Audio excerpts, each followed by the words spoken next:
In the know. Good evening, everyone. In the know. Tony Reed. Fire. Following the news in any way, shape, or form. No shortage of things to talk about. What does it mean? What will it bring? This is a reality we simply have to accept. Fire. Tony Reed. Let's go ahead and get started.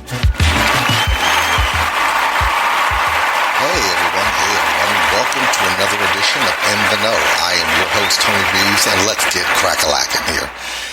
I want to talk to you about what it means to get upset with yourself when you don't use your professional skills to benefit your loved ones.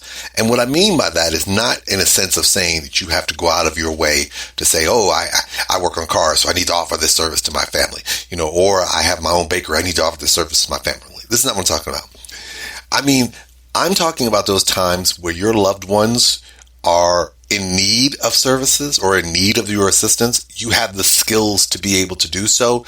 And either one, they don't reach out to you, or two, you engage in them as if they are disconnected from your world. So you don't automatically go to those skills to assist them. And I want you to think, let's take both scenarios accordingly. A lot of times, if you have a specific skill set, and you have a loved one who knows you have that skill set, they may not want to burden you by reaching out to you if they need your help, even though you are in the best position to help them. It can get tricky because a lot of times what happens is that, if the people who really love you and support you and, stand by you in terms of all the things that you do, they are very happy and excited and proud to watch you accomplish the things you've accomplished. I mean, they are rocking and rolling. They are really excited about it. And so a lot of times they don't want you to feel like they're taking advantage of the skills that you've acquired. They see you doing things in corporate America. They see you doing things out in the community. They see that you are making an impact and that this is your livelihood. So they have convinced themselves that by tapping into that, they are somehow disrespecting the work that you're doing.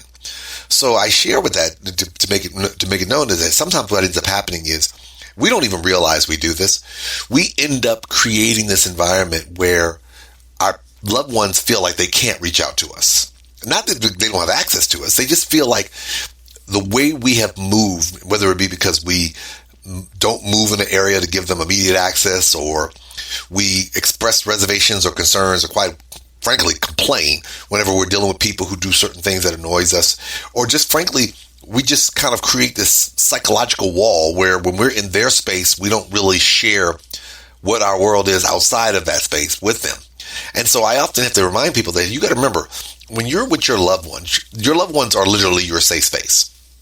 So a lot of times when you're in your safe space, you don't necessarily go to your professional arena. So what ends up happening is because the person doesn't realize that the only reason why they're not sharing that aspect of the world with you, the only reason why you're not sharing that aspect of the world with you is the reality is, this is a safe space. And so they just don't think of it in that light. So what ends up happening is your loved ones think, well, man, they don't talk about their job or everything like that.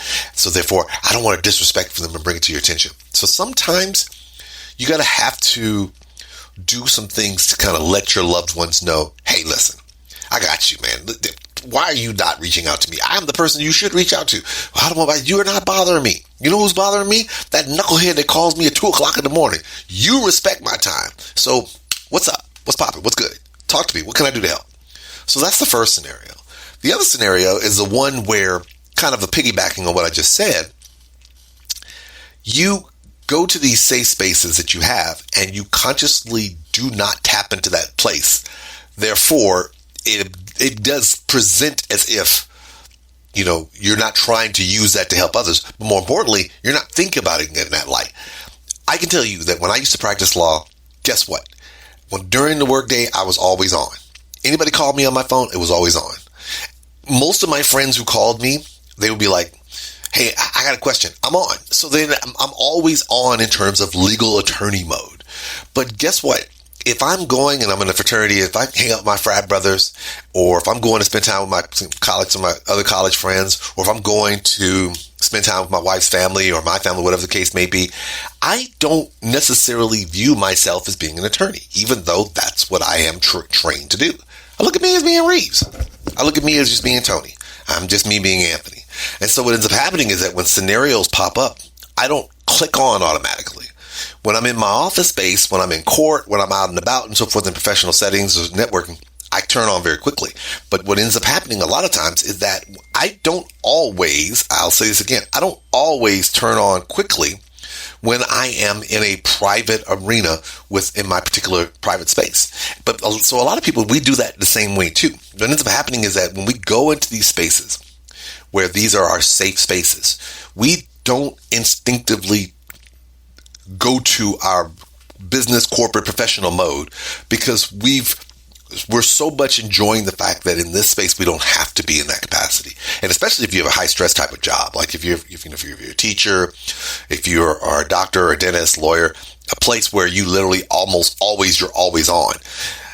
When you're in a space where you don't have to be on, sometimes what happens is that you have conditioned your brain to believe that this environment is a space where you can be so far removed from being in that space that you often forget, that you often don't think about it. And more importantly, you often get angry with yourself because once you have moved out of that arena, or maybe you go to someplace else, or you've gone home and you thought about it for a while, you get angry with yourself because you've told yourself, I know how to do this. I do this all the time. Why am I not doing it with my loved one? Because in those spaces, you've conditioned yourself so that you're not having to do that. I will tell you, I'm bad when I'm around my favorite aunts in North Carolina or in Little Rock, or my mom back in Arkansas, or my wife's family in Colorado, things of that nature. I have a very bad habit that they tend to take care of me and us when we are there. So I don't look and move like an attorney. So when things pop up, I don't think about it because I'm so used to them taking care of things. I don't think I have to take care of anything. So now I'm getting to that point now where when I do go to these places where I'm around loved ones and everything like this, I don't completely turn off. I leave it on, sleep mode. So this way, if something pops up, I can automatically turn to my skill set that can help me resolve that issue. It's not that I'm now going there saying I can't enjoy the safe space that I'm in before. It's just recognizing that I don't have to turn it all the way off. And I stress this because a lot of times that's what we do. We go to certain spaces, we turn it all the way off, and then we get upset when we realize we need to turn it on, and we haven't. Let me stress this to you going forward. You're going to learn a lot of things in the course of your life that's going to be beneficial to your loved ones as you get older. They're going to appreciate the things that you have that you can utilize that can benefit them going forward.